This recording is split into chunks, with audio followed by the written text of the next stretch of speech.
Hello दोस्तों, नमस्कार। आज हम बात करेंगे, अगर हम 50,000 रुपये इन्वेस्टमेंट करें तो हमें कहाँ पर करना चाहिए। जैसे एक तो हो गया बैंक एफडी, या फिर हमें करना चाहिए म्यूचुअल फंड के अंदर। दोनों में से हमें 50,000 रुपये को हम इन्वेस्टमेंट कर रहे हैं तो कहाँ पर करना चाहिए, कहाँ हमें ज़्यादा रिटर्न मिलेगा, कहाँ पर हमें रिस्क कम रहेगा। और अगर हम इस पैसे को 50,000 रुपये को 5 साल, 10 साल या 15 साल तक कंटिन्यू रखते हैं तो एफडी के अंदर हमारा पैसा कितना होगा। और अगर हम इसको म्यूचुअल फंड के अंदर इन्वेस्टमेंट करते हैं तो ये म्यूचुअल फंड और एफडी दोनों के अंदर से हमारा डिफरेंस कितना होगा, इसी के ऊपर हम बात करते हैं। अब 50,000 रुपये हमारा इन्वेस्टमेंट अमाउंट है। अब इसकी जगह आप ज़्यादा भी ले सकते हैं, जैसे ही आपकी फाइनेंशियल कंडीशन है उस हिसाब से आप इन्वेस्टमेंट कर सकते हैं। अब एफडी, बैंक एफडी के अंदर हमें रिटर्न मिलेगा, वो फिक्स है कि 6% लगभग एक अनुमानित रिटर्न मिलता है। 5.5 भी हो सकता है, 6 भी हो सकता है, 6 से थोड़ा ज़्यादा भी मिल जाता है, ये एक अनुमानित रिटर्न है। अब अगर हम म्यूचुअल फंड के अंदर इन्वेस्टमेंट करते हैं तो यहाँ हमें एक 15% का लगभग रिटर्न मिल सकता है। अब इसे एक आध पॉइंट कम भी हो सकता है, इसे ज़्यादा भी हो सकता है। एक अनुमानित रिटर्न है, ये 15% हम मान लेते हैं इसको। और इसके बाद हम कैलकुलेट करके देखते हैं कि हमारा पैसा एफडी के अंदर कितना होता है और म्यूचुअल फंड के अंदर कितना फर्क पड़ता है लंबे समय के अंदर। क्योंकि हमारा जो इन्वेस्टमेंट अमाउंट है ये 50,000 रुपये। अब 50,000 रुपये को हम जैसे एफडी करवाते हैं तो 5 साल, 10 साल, 15 साल इस तरीके की करवाते हैं कि जैसे एफडी के अंदर 6% रिटर्न मिल रहा है तो 6% रिटर्न से तो कुछ होने वाला नहीं, क्योंकि 5 या 6% हमारा इन्फ्लेशन भी चल रहा, महंगाई भी चल रही है। अगर महंगाई और रिटर्न एक जैसा ही होगा तो फिर हमारा ये 50,000 रुपये बढ़ा नहीं, उसकी वैल्यू हो ही रहेगी। और अगर हम म्यूचुअल फंड के अंदर इन्वेस्टमेंट कर रहे हैं तो यहाँ लगभग 15% मिल रहा है, इन्फ्लेशन से लगभग डबल से ज़्यादा रिटर्न मिल रहा है, तो हमारा पैसा ज़्यादा ग्रो म्यूचुअल फंड से होगा। अभी हम जान लेते हैं कि म्यूचुअल फंड के अंदर जो ये रिटर्न है 15% कौन से म्यूचुअल फंड में मिल रहा है। क्योंकि एफडी का तो हमें सबको पता है कि लगभग एफडी का रिटर्न है ये 6%, एक अनुमानित हम रिटर्न मान सकते हैं, ये हम सबको पता है। लेकिन अगर म्यूचुअल फंड में हम इन्वेस्टमेंट करें तो 15% रिटर्न कहाँ पर मिलेगा और कौन से म्यूचुअल फंड के अंदर मिलेगा, इसी के ऊपर हम बात करते हैं। उसके बाद में हम कैलकुलेट करके भी देखेंगे कि अगर हम 50,000 रुपये 5 साल के लिए इन्वेस्टमेंट करते हैं तो एफडी में कितना बनता है और म्यूचुअल फंड के अंदर हमारा पैसा कितना बनता है। बाद हम 10 साल का कंपेयर करके देखेंगे, 15 साल का कंपेयर करके देखेंगे और 20 साल का कंपेयर करके देखेंगे कि ये एक्चुअल के अंदर 50,000 रुपये हमारे अगर हम एफडी में इन्वेस्टमेंट करें तो अच्छा है या फिर हमें म्यूचुअल फंड में इन्वेस्टमेंट करना चाहिए। तो अभी हम एक म्यूचुअल फंड को ओपन करके देखते हैं। जैसे कि हमने यहाँ एसबीआई का म्यूचुअल फंड लिया है, देश का बहुत बड़ा फंड हाउस है, सबसे बड़ा फंड हाउस हमारे देश का एसबीआई म्यूचुअल फंड ही है। तो हम एसबीआई का एक ऐसा म्यूचुअल फंड लेंगे जो अच्छा रिटर्न दे सके और सेफ भी हो, उसके अंदर रिस्क भी कम हो। आपसे एक रिक्वेस्ट है, अगर वीडियो आपको अच्छा लगे तो लाइक करें और चैनल को सब्सक्राइब करके आप जरूर रखें, जिससे जो भी नया वीडियो आएगा आप तक जल्दी पहुंचेगा और मेरा भी मोटिवेशन बढ़ेगा। अभी हम आ गए एसबीआई म्यूचुअल फंड के ऊपर, और जिसका नाम है एसबीआई ब्लू चिप फंड। ये एक लार्ज कैप कैटेगरी का है और आप इसके अंदर हमेशा इन्वेस्टमेंट करें तो आप डायरेक्ट ग्रोथ प्लान इसी को लें। इसके अंदर आपका एक्सपेंस रेशो है ये कम लगेगा। ये फंड 5 स्टार रेटिंग का है, ये भी आप यहाँ देख सकते हैं। अब इस म्यूचुअल फंड ने पिछले 1 साल का इसका रिटर्न है ये 6% है ओनली, थोड़ा बहुत ऊपर है। पिछले 3 साल का आप रिटर्न देखेंगे तो 14.5% है। पिछले 5 साल का अगर आप रिटर्न देखेंगे तो इसने 16% का लगातार रिटर्न दिया है। और अगर आप ऑल टाइम के ऊपर आएंगे तो यहाँ आपको 10 से 12 साल का रिटर्न मिल जाएगा। ये रिटर्न आप 14 पॉइंट जैसे 96 है तो 15% इसको मान सकते हैं। तो जब कभी भी आप इन्वेस्टमेंट करें हमेशा किसी भी म्यूचुअल फंड का ऑल टाइम का रिटर्न आप जरूर चेक करें। अब इसने ऑल टाइम के अंदर 15% का लगभग रिटर्न दिया है। जैसे अगर हम SIP करना चाहें तो इसके अंदर 500 रुपये से भी SIP स्टार्ट कर सकते हैं। इस फंड का यहाँ डाटा दिया हुआ जनवरी 2013 से, लॉकिंग पीरियड इसके अंदर कुछ भी नहीं है। और इस फंड की NAV है ये 92 रुपीज़ के ऊपर लगभग चल रही है अभी।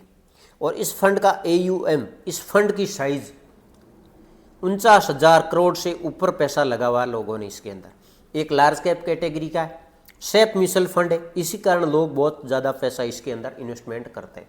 जो लोग FD के अंदर पैसा इन्वेस्टमेंट करते हैं वही लोग जितना ही उसको सेफ मानते हैं लार्ज कैप कैटेगरी को, और इसी कारण इसके अंदर जो पैसा लगा हुआ है ये लगभग 49,000 करोड़ रुपए लगा हुआ है।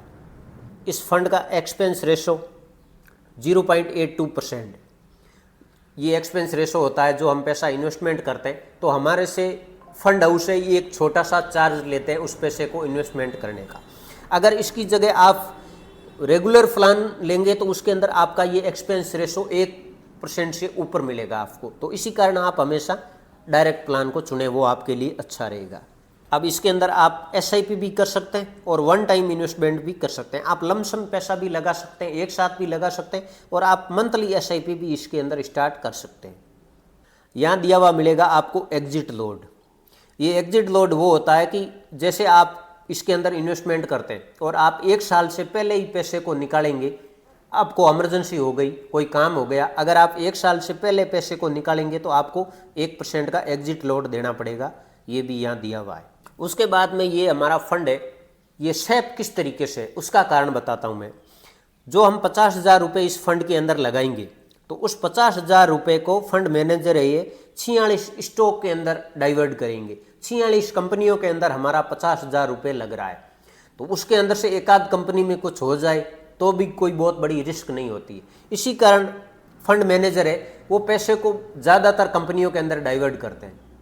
तो यहाँ 46 स्टॉक है, उसके अंदर हमारे पैसे को लगाते हैं फंड मैनेजर। अभी हम देख लेते हैं कि वो कौन कौन से 46 स्टॉक है जिसके अंदर हमारा पैसा डाइवर्ट होता है। इस म्यूचुअल फंड का ज़्यादातर पैसा ये इक्विटी में लगता है। उसके बाद हम देख लेते हैं कि वो कौन कौन से स्टॉक है जिसके अंदर हमारा पैसा फंड मैनेजर लगाते हैं।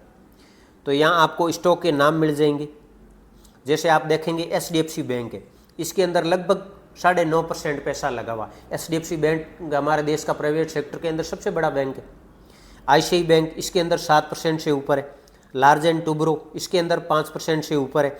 Infosys, Reliance, Tata communication, ITC, Kotak Mahindra bank, इस तरीके से आप देखेंगे बहुत बड़े बड़े स्टॉक है और उसके अंदर जो पैसा लगा हुआ वो परसेंटेज वही आपको यहाँ पर मिल जाएगा।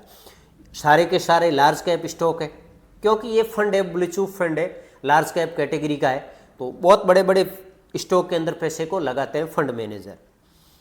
तो ये सारी चीज़ें जब कभी भी आप म्यूचुअल फंड को लें तो ये सारी चीज़ें आपको चेक करनी चाहिए। तो अभी हम कैलकुलेट करके देखेंगे कि बैंक, FD और म्यूचुअल फंड के अंदर अगर हम 50,000 रुपये को इन्वेस्टमेंट करते हैं तो हमें कितना डिफरेंस मिलेगा 5, 10, 15, 20 साल के अंदर।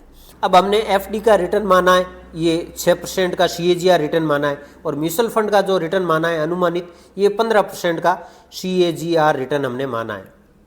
अभी हमने यहाँ कैलकुलेशन कर लिया 5 साल अगर हम इस पैसे को रखते हैं या 10 साल रखते हैं तो ये हमारा पैसा FD और म्यूचुअल फंड के अंदर हमें कितना डिफरेंस मिलेगा।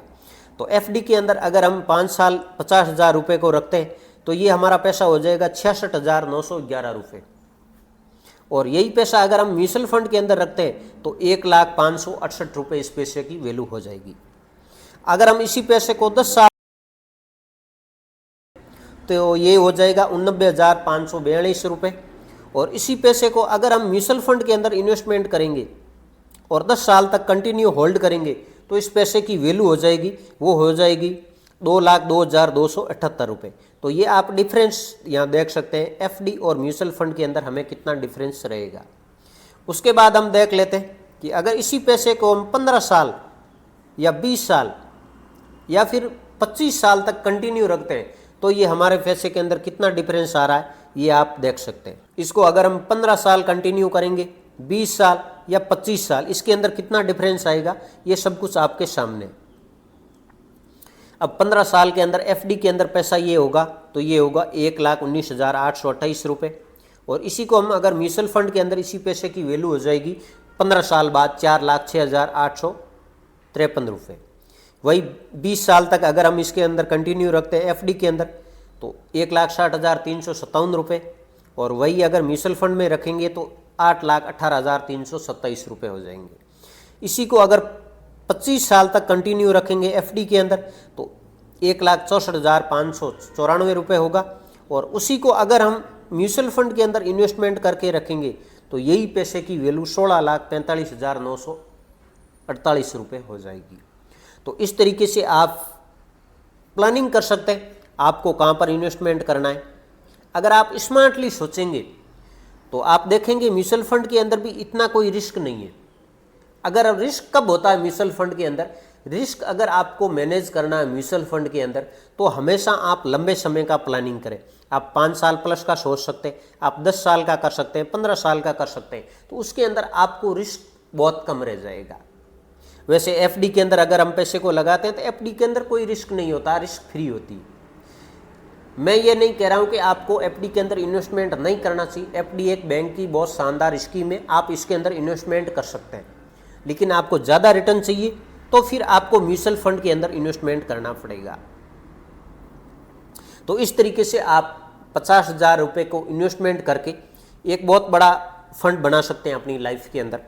आप चाहे 15 साल का इन्वेस्टमेंट करें, आप 20 साल का करें या फिर आप 10 साल का करें, जो भी आपको ठीक लगे, जैसी आपकी फाइनेंशियल कंडीशन है उस हिसाब से आप उस पैसे को होल्ड कर सकते हैं।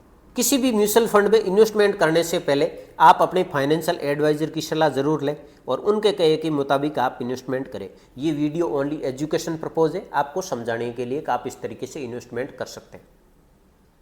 Thank you for watching this video.